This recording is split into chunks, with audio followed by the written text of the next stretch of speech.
Bonjour, Fernand Pentier, tutoriel. Alors là, nous sommes dans Lightroom. Nous allons voir comment on va traiter quelques photos afin de les assembler directement après pour réaliser une photo panoramique. Donc voilà, on va tout de suite aller partir les chercher. Voilà, disque dur externe, panoramique, la DARS. Voilà. Donc toutes mes photos s'affichent ici. En bas à gauche, on voit bien que c'est écrit 24 photos. Donc on va les importer, voilà. Et elles sont toutes là, voilà, très bien. Alors, on va toutes les sélectionner, hein. Donc il n'y en a qu'une sélectionnée pour l'instant. On va se mettre sur la dernière, touche majuscule, et voilà. Et maintenant, développement. Alors, chacun ses méthodes. Moi, quand je traite mes photos dans Lightroom, je laisse de côté pour l'instant tous les curseurs de température, de couleur, de teinte, d'exposition et de contraste. Je viens directement m'attaquer aux hautes lumières. Les hautes lumières, pour moi, c'est tout ça. Donc, vu qu'on est un peu clair là, je baisse tout de suite mes hautes lumières à fond. Les ombres également, voilà, regardez bien l'image. En ce qui concerne les blancs, j'appuie sur la touche Alt et je pousse mon curseur à droite jusqu'à voir les premiers points blancs apparaître. Voilà. Pour le noir, pareil, touche Alt et là, je pousse vers la gauche pour voir les premières zones sombres apparaître. Alors, rien qu'en faisant ça, si j'appuie sur la touche Y de mon clavier, on s'aperçoit tout de suite d'un premier changement conséquent. Voilà la photo non corrigée avant, et la même photo après les quelques clics qu'on a fait là. Donc c'est quand même fabuleux. Regardez-moi la différence de contraste et de lumière qu'on a entre ces deux photos. Enfin, la même photo, mais avant et après. On appuie sur la touche Y du clavier. Donc, ça c'est le premier réglage basique à mon avis. Tout de suite, on va descendre un peu, voir les différents réglages. Bon, dans cette image, teinte, saturation, luminosité, on ne va pas y toucher. Virage partiel non plus. Par contre, détail, on a deux niveaux, la netteté et le bruit. La netteté, je n'y touche pas. Je préfère faire ça dans Photoshop. Réduction du bruit. Alors, on va zoomer, la touche Z, voilà. Alors, ces photos ont déjà été traitées, je crois, hein, mais enfin bon, tant pis, je vais vous montrer quand même. Luminance, on va passer entre 35 et 40, voilà. La couleur de la luminance un petit peu également. Alors, ensuite, très important, correction de l'objectif. Toujours cocher, activer le profil de correction et toujours supprimer les aberrations chromatiques. Touche Z pour revenir en arrière.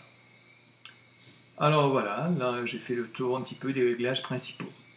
Donc on va faire, là je ne sais pas si toutes les photos ont été traitées, on va faire synchroniser. Voilà, synchroniser.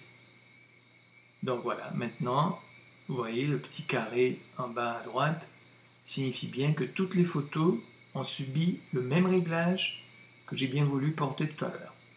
Alors, si on regarde la rangée du bas, où il y a toutes les photos, on s'aperçoit clairement qu'il y a deux rangées de 12 photos. Les 12 premières concernent essentiellement la partie haute et donc le ciel, et les 12 autres la partie basse du panoramique. Donc moi ce que je vais faire, je vais sélectionner les 12 premières. Voilà, vous voyez que les 12 dernières sont désactivées. Et maintenant, je vais appliquer un filtre gradué.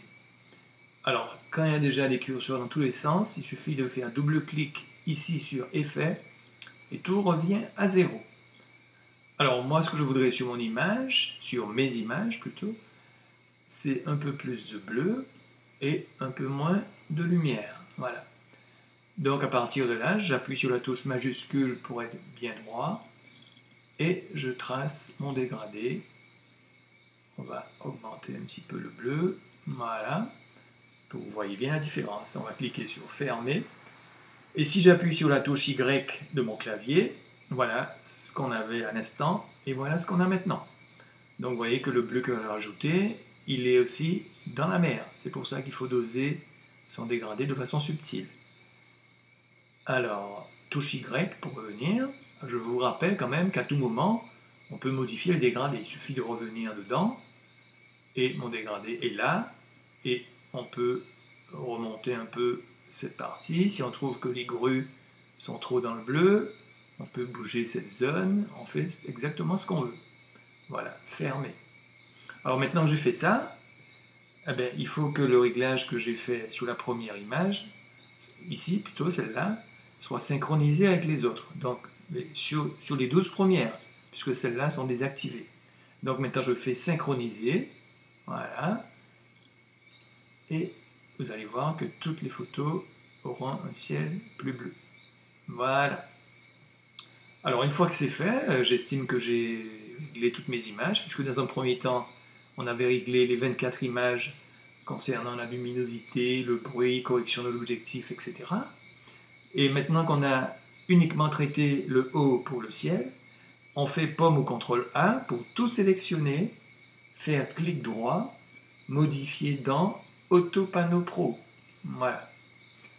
Alors, cette opération, c'est juste pour vous montrer que c'est possible de passer directement de Lightroom à d'autres logiciels. Vous avez vu qu'il y avait aussi Photoshop.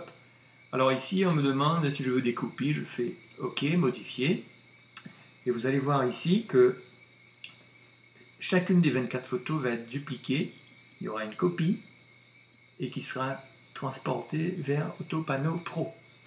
Alors, Autopanneau Pro, pour ceux qui ne connaissent pas, c'est un logiciel développé par la société Color qui est très puissant et qui connaît une extension très importante depuis 5 années environ. Parce que les assemblages ils se font très bien et donc c'est un logiciel très puissant. Alors là, vous voyez, les copies se font tranquillement. Vous avez un curseur ici en haut à gauche qui nous indique l'avancement des copies. Alors, que vous dire pendant ce temps? Oui, alors, tous les autres réglages qui sont là, hein, on va aller voir sur un autre exemple, hein, puisqu'on ne peut pas utiliser tous les réglages de Lightroom sur une seule photo. Hein. Donc, en concernant celle-ci, ben, j'ai fait le principal, et on attend tranquillement que les copies se fassent. Alors, ce n'est certainement pas la méthode la plus rapide, puisqu'on aurait pu faire exporter et on aurait toutes les photos dans un dossier qu'on aurait lui-même ouvert dans Autopanneau. Mais je fais cela uniquement pour vous montrer que c'est possible, et de même qu'on les envoie vers Autopanneau Pro, on aurait pu les envoyer aussi vers Photoshop ou vers un autre logiciel que vous auriez déterminé dans vos préférences. Donc tout cela fait partie des connaissances à avoir si on veut avancer rapidement et efficacement. Donc là, pour l'instant, j'admire mon beau ciel bleu, hein, qui n'était pas comme ça tout à l'heure, je vous ai fait voir. Et on attend gentiment que ça se passe avec le petit curseur qui est là. Donc, très puissant ce Lightroom, très puissant cet Autopanneau Pro, très puissant Photoshop. En fait, ils sont tous puissants à leur niveau. Mais c'est à vous de combiner vos travaux de façon rationnelle et conséquente pour optimiser le lien entre ces trois logiciels. En ce qui me concerne, l'opération que je fais là actuellement pour vous montrer, je ne la fais pas systématiquement parce que si on a, là on n'en a que 24 photos, mais si on peut en avoir 50, 100, 200, donc ça peut prendre un certain temps. Donc généralement je fais exporter dans un dossier spécifique et ce même dossier je l'exporte.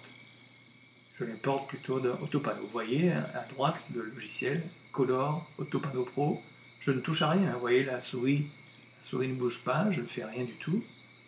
Donc une fois que les photos ont été copiées, elles ont été directement ouvrir Autopanneau Pro et voilà, jusqu'à détection. Alors maintenant c'est terminé, détection, il suffit, vous voyez ici, c'est bien écrit 24 images, il suffit de cliquer sur détection et vous allez voir la vitesse à laquelle la vignette de mon panorama va s'afficher ici. Voilà, en quelques secondes, voilà, j'ai mon panoramique assemblé, 24 photos assemblées ici. et elles sont corrigées, s'il vous plaît. Donc je fais faire éditer maintenant, voilà. Voilà ma zone de travail, en fait, c'est là que tout se passe. Mais je vois que je n'ai pas grand-chose à faire, puisque je vois à gauche, qualité d'assemblage. La qualité de l'assemblage est parfaite. Fabuleux. Sauf que je vais zoomer un petit peu quand même, parce que je vois que mon horizon n'est pas tout à fait correct. Vous voyez, là déjà, j'ai un décalage par rapport à ma ligne verticale. Donc il y a des outils de correction. Donc je vais cliquer sur cette arête d'immeuble qui doit être verticale normalement. Voilà, je circule mon image. Ici, pareil, cet horizon, il doit être plat, ici, voilà. Et je valide. Et voilà, vous voyez que mon horizon a été redressé instantanément. Ici, voilà, en cliquant dans cette petite icône, on a une zone de réglage qui s'appelle le recadrage. Donc on peut recadrer comme on veut la photo, voilà, de tous les côtés, valider. Et voilà, j'ai mon panorama qui est superbement assemblé, corrigé, et vous voyez donc la rapidité et l'efficacité de ce logiciel d'assemblage et qui s'est ouvert suite au travail dans Lightroom qui m'a permis d'avoir un beau ciel bleu. Donc voilà ce que je voulais vous montrer. Tutoriel Fernand Pentier, et à bientôt.